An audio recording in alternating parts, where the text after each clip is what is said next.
ես իհարկե դեմ չեմ եւ կարծում եմ որևէ մեկս դեմ չենք առողջ ապրելակերպին, առողջ սնունդին եւ երևի թե այս կառավարության միակ որոշումներից մեկը կրթական համակարգում, որ դպրոցներում եւ մանկապարտեզներում այդ սնունդը այդ փոխվի եւ հնարավորինս առողջ սնունդ տանք այդ տրանս յուղերից զերծ, բայց ինձ ահազանգել են բարբերաբար եւ հիմա էլ ահազանգել են այսօր Ձորաղբյուր գյուղի ծնողները, Ձորաղբյուրի մանկապարտեզում երեխաները սոված են մնում։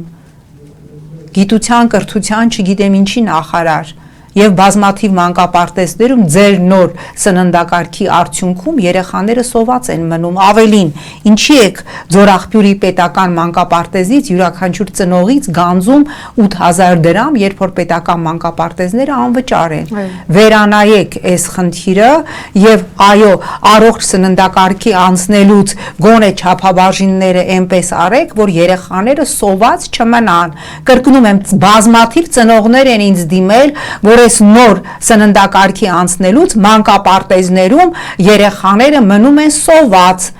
լավ է առողջ սննդակարգը, բայց այնպես ճշգրիտ սննդաբանների հետ օրվա կալորիան համապատասխանեցրեք, որ երեխաները չմնան սոված եւ բացատրեք, թե ինչի Ձորաղբյուրի մանկապարտեզից գանձում եք յուրաքանչյուր ծնողից 8000 դրամ, երբ որ մանկապարտեզը մասնավոր չէ եւ պետական է։